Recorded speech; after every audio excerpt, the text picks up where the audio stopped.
Morning students, welcome to Shri Radha Vallabh academy subject Hindi. बेटा हमने first video में अपना 4th चैप्टर पढ़ा था थाई की यात्रा, ठीक है, जिसके जो लेखिका थी, कौन थी लेखिका? डॉक्टर रंजना। ओके, ये इनकी लेखिका थी। तो हमने फर्स्ट वाले वीडियो में लेखिका डॉक्टर रंजना की जो थाईलैंड की यात्रा थी, उन्होंने अपनी उस पूरी यात्रा का वृत्तांत इस पाठ में लिखा। उन्होंने जो जो वहाँ पर देखा, जो जो अनुभव किया, वो सारा अपना अनुभव इस पाठ में उन्होंने लिखा है। तो फर्स्ट वीडियो में मैंने आपको पूरा बताया था कि उन्होंने जब हवाई यात्रा की तो उनको आसमान में कैसा अनुभव हुआ। फिर वो जब उन्होंने टैक्सी की तो टैक्सी पे वहाँ पर वहाँ के लोगों द्वारा यातायात के नियमों का पालन करते हुए उन्हें कैसा अनुभव हुआ।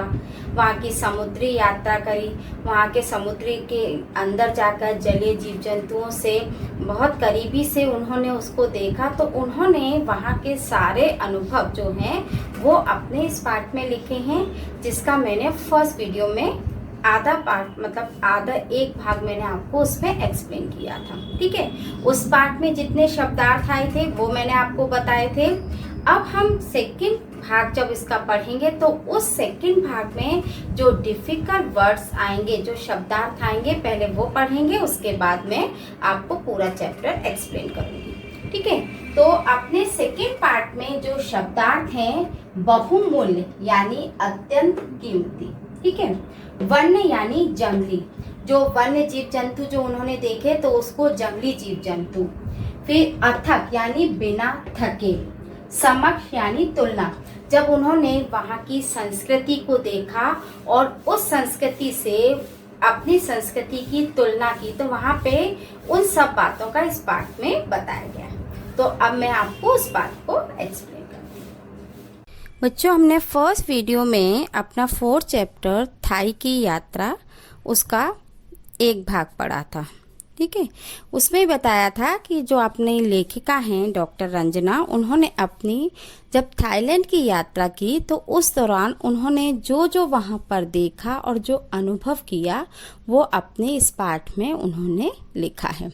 जैसे जब वो थाईलैंड पहुँची तो उन्होंने आसमान में एरोप्लेन जब उनका उड़ा तो उन्होंने कैसा अनुभव किया। फिर उन्होंने वहाँ पर होटल तक पहुँचने के लिए टैक्सी की तो वहाँ के लोगों द्वारा जो यातायात के नियमों का पालन करना देखा। समुद्री यात्रा करी, समुद्री यात्रा में उन्होंने वहाँ पर जो समुद्र के अंदर जीव जंतु हैं उनका आमने सामने बहुत करीबी से देखकर उन सब चीज़ों का अनुभव किया। वहाँ की नृत्य शैली, वहाँ के लोगों की परंपरा, उन सब के बारे में उन्होंने अपने इस पाठ में लिखा, जो मैंने आपको फर्स्ट वीडियो में बताया था। अब हम इस पाठ को कंटिन्यू करते हैं, आगे पढ़ते हैं, ठीक है। जब लेखिका शाम के समय 3D आर्ट गैलरी देखने गई तो वहाँ की चित्रकला इतनी भी सुंदर हो सकती है, उन्होंने सोचा। दीवारों पे बड़े सुंदर दृश्य, मानवीय आकृतियाँ, आकर्षक, डरावनी, मनमोहक पेंटिंग देखकर वह दंग रह गई। मतलब वहाँ की जो चित्रकला उन्होंने देखी तो उन चित्रकलाओं को देखकर उन्होंने सोचा क्या चित्रकला इतनी भी सुंदर हो सकती है। फिर Einstein, Mahatma Gandhi, Charlie Chaplin की बड़ी बड़ी पेंटिंग दर्शाई थी। वहाँ पर इन जो महान लोगों की जो पेंटिंग थी, हाथ से बनाई हुई जो पेंटिंग थी, वहाँ पर दिखाई गई थी। और व्यक्ति के महान कार्य उस देश काल की सीमाओं से परे भी सम्मानित करते हैं, क्योंकि वे मानव जाति के लिए उदाहरण प्रस्तुत करते हैं। रात्रि के लगभग 9 बजे जब वह वापस होटल पहुंची तो थकान के कारण उन्हें नींद आने लगी, क्योंकि उन्हें अगली सुबह जल्दी भी उठना था, क्योंकि उन्हें बैंकॉक लौटना था, ठीक है, क्योंकि उन्हें वहां पर बैंकॉक जाना था। अब वह जब बैंकॉक पहुंचकर उन्होंने वहाँ पर बौद्ध मंदिर देखे। बौद्ध मंदिर देखने, आप लोगों को मालूम है थाईलैंड में जो है बौद्ध धर्म को माना जाता है और उनके कई एक मंदिर भी हैं। तो जब वह बैंकॉक पहुंची तो वहां पर उन्होंने बौद्ध मंदिर देखे। महात्मा बुद्ध की स्वर्ण निर्मित बैठी और लेटी हुई मूर्तियों के दर्शन किए। मतलब सोने से बनी हुई जो मूर्ति थी महात्मा बुद्ध की, तो बैठे भी महात्मा बुद्ध थे और एक लेटी हुई मूर्ति भी उन्होंने देखी। यहाँ के बौद्ध मंदिरों में जाने से पूर्व कपड़ों का विशेष ध्यान रखना पड़ता है। मतलब वहाँ पर जैसे अपने मंदिरों में प्रवेश करते हैं तो हम अपने जूते चप्पल बाहर रखते हैं कि नहीं, तो ऐसे ही वहाँ पर जब वो मंदिरों में प्रवेश करते हैं तो वहाँ पर उनके जो कपड़ों का विशेष ध्यान रखा जाता है। जैसे महिलाओं के लिए छोटे कपड़े पहनकर जाने की अनुमति नहीं है। वस्तुतः धर्म और राजतंत्र थाई संस्कृति के दो स्तंभ। बेटा ये आपके क्वेश्चन में भी है कि थाईलैंड की जो संस्कृति है उसके दो स्तंभ कौन से हैं, तो दो स्तंभ कौन से हैं, धर्म और राजतंत्र। ये दोनों यहाँ के दैनिक जिंदगी के हिस्से हैं। यहाँ बनी इमारतों के बाहर छोटे छोटे मंदिर बने हैं जिसमें बुद्ध प्रतिमाएं हैं। फिर अगले दिन हमने मतलब यहाँ से उन्होंने सर्वाधिक प्रसिद्ध जो मरीन पार्क एवं सफारी देखा। फिर अगली जो उन्होंने वहाँ के जो दर्शनीय स्थल थे उसमें उनका एक दर्शनीय स्थल था मरीन पार्क एवं सफारी। तो मरीन पार्क में ओरेंगटन शो, सी लॉयन शो, डॉल्फिन शो में प्रशिक्षित जलीय जीवों के करतब देखकर बच्चों और बड़ों को खूब तालियां बजाते हुए देखा। मतलब वहाँ पे जब उन्होंने मरीन पार्क और सफारी देखा तो वहाँ मरीन पार्क में ओरेंगटन शो था और सी लॉयन शो और डॉल्फिन जो मछलियां होती है वहाँ उनका शो वहाँ पर मतलब जलीय जीवों के जो जलीय जीवों द्वारा किए गए कर्तव्यों को वहाँ पर दिखाया जाता है। और इसको देखकर वहाँ पर बच्चे और बड़े सभी बहुत खुश होते हैं, तालियां भी बजाते हैं और उसका एंजॉय करते हैं। डॉल्फिन शो में प्रशिक्षित डॉल्फिन का पानी के ऊपर उछल कर आना। आपको मालूम है कि डॉल्फिन जो मछली है उसका पानी में बार बार ऊपर उछल कर आना और बॉल जो होती है उससे खेलना और ऊपर आकर सवारी करवाना अत्यंत रुचिकर शो था। ठीक है। शो आरंभ होने के लगभग आधा घंटा पूर्व थाई संगीत चल रहा था। वहां पे मतलब उन्होंने बताया जब ये मछलियों का शो शुरू हुआ उससे पहले आधा घंटा पहले ही वहां पे थाई संगीत मतलब थाईलैंड का जो संगीत होता है वो वहां पर चल रहा था। अचानक ही हिंदी गीत बजने लगा। यह देश है वीर जवानों का, अलबेलों का, मस्तानों का, ये अपना हिंदी गीत है ना। तो अचानक मतलब वहाँ पे थाईलैंड के संगीत के बाद अचानक जब ये हिंदी गाना हमने सुना तो एकदम आश्चर्यचकित हो जाते हैं ना कि विदेशों में भी हमारी संस्कृति यानी हमारी भाषाओं का गीत सुनने को मिला। तो भारतीय पर्यटकों ने लयबद्ध कर तल ध्वनि से गीत का स्वागत किया। तो वहाँ पर जब भारतीय जो पर्यटक थे, जो हमारे भारतीय जो देखने गए, उन्होंने उस गीत का पूरा एंजॉय किया और उस गीत का स्वागत किया। वैसे भारत में रहते हुए लगता है कि यहाँ अंग्रेजी का वर्चस्व बढ़ता जा रहा है जिससे हिंदी पीछे छूट रही है और हिंदी का भविष्य चिंता का विषय लगता है। किंतु थाईलैंड में जाकर यह अनुभव हुआ कि थाई लोग वहां आने वाले हिंदुस्तानी पर्यटकों के कारण हिंदी सीखने में रुचि लेने लगते हैं। डॉल्फिन शो, सी लॉयन शो के दौरान पकड़ो पकड़ो, छोड़ो छोड़ो, ये सब हिंदी भाषा के शब्द है ना, तो ये सब उनको सुनने को मिला। पट्टियों में समुद्री यात्रा के दौरान गाइड को हिंदी के कुछ शब्दों का प्रयोग करते देखा। तो मेरे जो पति, उनके हस्बैंड भी उनके साथ गए थे, तो उन्होंने उनसे कहा आप हिंदी भाषा जानते हैं? तो उन्होंने मुस्कुराकर कहा छोटा छोटा, मतलब थोड़ी अशुद्ध हिंदी थी, लेकिन उन्होंने थोड़ा थोड़ा को कहा छोटा छोटा शब्द प्रयोग कर हंसी अवश्य आई, किंतु हिंदी रुझान से उनके प्रति गर्वित। मतलब उन्होंने मतलब इसमें अपनी लेखिका ने अपना अनुभव बताया है कि हमने अपने देश में हिंदी भाषा, अंग्रेजी भाषा का ज़्यादा प्रयोग देखा तो हमें ऐसा लगता था कि हमारी हिंदी भाषा का वर्चस्व कम होता जा रहा है और अंग्रेजी भाषा को ज़्यादा मान। लेकिन जब हम थाईलैंड यानी विदेश में गए तो विदेशों में हमने अपनी भाषा को देखा तो हमें बहुत अच्छा अनुभव हुआ। ठीक है। अब इसमें इसके बाद उन्होंने हिंदी रुझान मतलब हिंदी के प्रति वहाँ पर रुझान देखकर हमें अपने भाषा के प्रति बहुत गर्व अनुभव होने लगा। थाई यात्रा से पूर्व मेरी जो बिटिया उनकी बेटी थी वो थाई भाषा सीखी उन्होंने इसलिए थाई भाषा सीखी उनकी बेटी ने ताकि विदेश में किसी प्रकार कठिनाई ना आए। और जब थाई लोगों से बातचीत में वह थाई भाषा का प्रयोग भी कर देती तो मुस्कुरा कर देखते ही बनते, मतलब वो थाई का प्रयोग उनकी बेटी करती थी तो वहाँ के लोग भी मुस्कुरा कर देखते थे। अपनी सभ्यता उनके हृदय में उतारने के उद्देश्य से मुलाकात के समय मैंने थाई के लोगों को नमस्ते कहा तो आश्चर्य की सीमा न रही। क्या हुआ, आश्चर्य की सीमा क्यों नहीं रही लेखिका की? कि उन्होंने देखा कि जब उन्होंने नमस्ते कहा तो थाई के जो लोग थे, थाईलैंड के जो लोग थे, उन्होंने उसकी प्रतिक्रिया में दोनों हाथ जोड़कर नमस्ते किया और शुक्रिया में उत्तर दिया। मतलब हिंदी भाषा का प्रयोग किया और दोनों हाथ जोड़कर नमस्ते किया। वहाँ सड़क के किनारे सी फूड बेचती स्त्रियाँ, होटल में साफ सफाई करते, रेस्टोरेंट में वेटर का काम करते महिलाएं, टैक्सी ड्राइवर, गाइडों के रूप में स्त्रियाँ देखकर बहुत अच्छा लगता था। फिर उसके बाद हम मरीन पार्क में हमने शाकाहारी भोजन भी किया। हमें स्टार्टिंग में शुरुआत में लेखिका को लगा था ना कि यहाँ पर मतलब नॉनवेज यानी मांसाहारी देखकर हमें शाकाहारी भोजन मिलेगा कि नहीं, तो मरीन पार्क में उन्हें शाकाहारी भोजन भी मिला। विदेश में राजमा चावल खाते हैं ना, तो विदेश में भी राजमा चावल और पंजाबी खीर ने खाने के स्वाद को बढ़ा दिया। मतलब उन्हें वहाँ पे राजमा चावल खाने को मिला, पंजाबी खीर खाने को मिली और यह सब देखकर उन्हें बहुत अच्छा लगा। अब उनका क्या रह गया था वहाँ पर देखने को? केवल रह गया था विश्व का सबसे बड़ा खुला चिड़ियाघर। मतलब वहाँ पर सबसे बड़ा, विश्व का सबसे बड़ा खुला चिड़ियाघर थाईलैंड में है, जिसे कहते हैं सफारी वर्ल्ड, जहाँ पर खुले में जानवर घूमते हैं।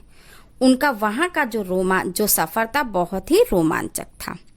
जब वो बस के भीतर और आसपास खुले जंगली जानवर मतलब वो बस के भीतर थी और आसपास उनके खुले जानवर घूम रहे थे, तो यहाँ हमने एशिया और अफ्रीका के लगभग सभी वन्य जीवों को देखा। उन्होंने वहाँ पर उस चिड़ियाघर में एशिया के और अफ्रीका के बहुत सारे जो वन्य जीवन यानी कि जो जंगली जानवर हैं वहाँ उन्होंने देखे। फिर बैंकॉक और पटैया के अतिरिक्त फुकेट और चियांग माई भी प्रसिद्ध पर्यटक स्थल हैं। उन्होंने बैंकॉक देखा, फिर पटैया देखा, पटैया के बाद फिर फुकेट और चियांग माई जो 2 पर्यटक स्थल थे वो इसको देखने गए। फुकेट थाईलैंड का सर्वाधिक आबादी वाला द्वीप है। मतलब सबसे ज्यादा वहाँ पे थाईलैंड की सबसे ज्यादा जो जनसंख्या है यानी आबादी है, वो जो द्वीप है वो है फुकेट। यहाँ बहुत से पर्यटक आते हैं। यहाँ बाजार, मंदिर, चीनी पुर्तगाली सभ्यताओं का अनोखा संगम देखने को मिलता है। चियांग माई में 300 से अधिक मंदिर है। वहाँ देखने को क्या मिला चियांग माई में? लेखिका को 300 से अधिक मंदिर थे। यहाँ रात्रि बाजार यानी कि रात को लगने वाला बाजार, उद्यान यानी बगीचे, सुंदर संग्रहालय जिसमें चीजों को संग्रहित करके रखा जाता है उसको कहते हैं संग्रहालय। ठीक है। प्राचीन सभ्यता यानी कि प्राचीन जो पुरानी चीजें होती हैं उसको संग्रहित करते हैं ना, तो संग्रहित करके एक संग्रहालय में रखा जाता है, तो उसको वहां पर उन्होंने वह भी देखा। किंतु समय अभाव के कारण हम इन्हें नहीं देख पाए। बहुत सारी चीजें थी लेकिन कुछ एक समय उनके पास, लेखिका के पास कम था, इसलिए उसको थोड़ा वो कम देख पाई। इसके बाद थाई यात्रा में एक बात उनको एक बात बहुत परेशान कर रही थी, वह थी थाई करेंसी यानी जो पैसे चलते हैं। ठीक है। वहाँ थाई करेंसी वाट के समक्ष रुपए की कमजोर स्थिति। थाई करेंसी क्या होती है? वहाँ पे वाट है ना, सामने हमारे जो रुपए होते हैं उसकी स्थिति बहुत कमजोर थी। वहाँ 100 वाट देने का अर्थ था, मतलब वाट होता है वहाँ की करेंसी का नाम है, तो वहाँ 100 वाट देने का अर्थ होता है कि भारत के 200 रुपए देना। उस समय लगा कि कुछ तो ऐसा करना ही चाहिए कि कभी सोने की चिड़िया कहलाने वाला भारत भी करेंसी विश्व स्तर पे अपनी स्थिति मजबूत कर जाए। मतलब यहाँ पर उन्होंने सब कुछ बहुत अच्छा, लेकिन अपने जो रुपए की स्थिति है वो बहुत कमजोर देखी। कि वहाँ के 100 वाट का मतलब हमारा 200 रुपए का देना।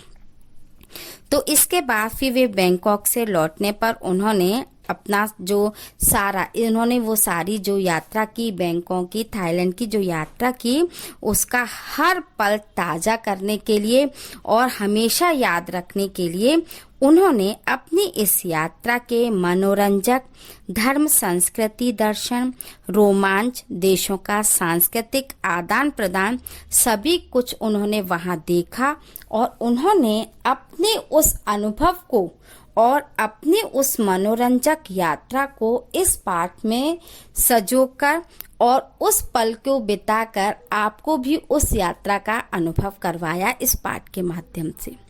तो बच्चों, आज हमने इस पाठ का जो सेकंड पार्ट है उसमें बैंकॉक की यात्रा के बौद्ध मंदिर देखे, फिर उन्होंने जो मरीन पार्क देखा, वहाँ पर जलीय जीवों का जो क्या कहते हैं प्रदर्शन था वो देखा। उसके बाद उन्होंने वहाँ पर मतलब अपनी जो भारतीय संस्कृति है उसका सम्मान देखा, उन लोगों के द्वारा भारतीय संस्कृति का प्रयोग करते हुए देखा। तो ये सब देखकर उनको वहाँ पर बहुत अच्छा लगा। केवल एक चीज़ उन्हें एक चीज़ का मतलब बहुत अनुभव कहना चाहिए या उन्हें बहुत अच्छा नहीं लगा, परेशान की वो स्थिति जब उन्होंने अपने रुपए की स्थिति देखी। वहाँ की करेंसी जो 100 वाट के बदले में भारत के 200 रुपए करेंसी की स्थिति थी। तो उन्होंने पूरे अपने थाईलैंड की यात्रा का पूरा ब्यौरा, पूरा वृत्तांत, वहाँ की संस्कृति, वहाँ के दर्शनीय स्थल और वहाँ और हमारे संस्कृति का सम्मान, वो सब उन्होंने अपनी यात्रा में अनुभव किया और उसको संजोकर अपने इस पाठ के माध्यम से दूसरों को अवगत कराया। तो ये है अपना 4th चैप्टर थाई की यात्रा।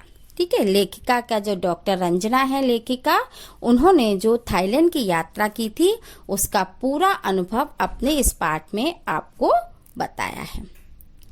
अब मैं आपको इस पार्ट में जो क्वेश्चन आंसर हैं उसको मैं समझा दूँ। वैसे तो क्वेश्चन आंसर बेटा सारे बुक में हैं, इसलिए इसमें समझाने जैसी कोई चीज़ नहीं, लेकिन फिर भी कोई अगर आपको दिक्कत है तो आप मुझसे पूछ सकते हैं, मैं एक्सप्लेन कर देती हूँ। फर्स्ट क्वेश्चन है, किस मौसम में सैलानियों को थाईलैंड न जाने की हिदायत दी जाती है? तो जब लेखिका ने थाईलैंड जाने की सोची तो किस मौसम में वो गई थी? आप लोगों को मालूम है कि वो शीतावकाश यानी सर्दियों के। तो इसमें जो आपका क्वेश्चन का आंसर है सितंबर अक्टूबर, जो सर्वाधिक बारिश का मौसम होता है, इसलिए इस मौसम में वहां पर सैलानियों को न जाने की हिदायत दी जाती है। इसके बाद आपका सेकंड क्वेश्चन है, थाई सड़क के किनारे पर अत्यधिक मात्रा में क्या नजर आया? जब वह लेखिका थाईलैंड में उतरी, हवाई जहाज से उतरने के बाद उन्होंने टैक्सी ली, तो टैक्सी में जब जाते हो तो उन्होंने सड़क के किनारे पे क्या क्या देखा? मतलब वहाँ पे इमारतें, खेत, अनानास के जो पेड़ हैं, खजूर और फलों के हरे भरे उन्होंने आसपास लगे हुए वृक्ष देखे। थर्ड क्वेश्चन है, थाईलैंड आने वाले क्या अवश्य देखते हैं? वहाँ पर अगर कोई लोग जाते हैं तो वहाँ पर ऐसी कौन सा दर्शनीय स्थल है जो वहाँ के लोग देखते हैं? तो यहाँ पर है, वहाँ पर जाने वाले जो लोग हैं वहाँ पे अल्काजार कैब्रट, ये जो एक स्थान है दर्शनीय स्थल, इसको देखने अवश्य जाते हैं। इसके बाद आपका अगला क्वेश्चन है, थाई संस्कृति के 2 स्तंभ। मैंने जब आपको पाठ समझाया था तो पाठ समझाते समय भी मैंने आपको बताया था कि इसका मतलब क्वेश्चन का आंसर इसी में आएगा। तो उसमें यह है कि थाईलैंड के जो मुख्य स्तंभ हैं वो हैं धर्म और राजतंत्र। ठीक है, इसके बाद आपका जो अगला क्वेश्चन है, आप कैसे कह सकते हैं कि थाई वासी भारतीय सभ्यता से परिचित हैं? देखो, इसमें क्वेश्चन के आंसर में जब लेखिका वहां पर गई तो वहां पर उन्होंने क्या कहते हैं नमस्ते, मतलब उन्होंने शुक्रिया कहा, नमस्ते कहा। तो उन लोगों के द्वारा हाथ जोड़कर नमस्ते करना, दर्शनीय स्थल में वहाँ पर अपने देश का गाना बजाना, हिंदी का गाना बजाना। तो इन सब चीज़ों को देखकर लेखिका को लगा कि यहाँ पर मतलब हमारी संस्कृति, मतलब ये लोग हमारी संस्कृति से भी परिचित हैं। एंड लास्ट क्वेश्चन है, चियांग माई में उन्होंने क्या क्या देखा। जो वहाँ का एक स्थान था चियांग माई, तो चियांग माई में उन्होंने 300 से अधिक जो वहाँ पे मंदिर थे उन्होंने वह देखे। वहाँ का रात्रि बाजार, उद्यान यानी बागीचा, मतलब बहुत बड़ा बागीचा था, और वहाँ के जो संग्रहालय थे उन्होंने वो सब देखे। बेटा ये सारे क्वेश्चन के आंसर आपके बुक में ही हैं, इसलिए आपको कोई दिक्कत भी नहीं आएगी। फिर इसके बाद भी अगर कोई दिक्कत आती है तो आप मुझसे पूछ सकते हैं। Thank you.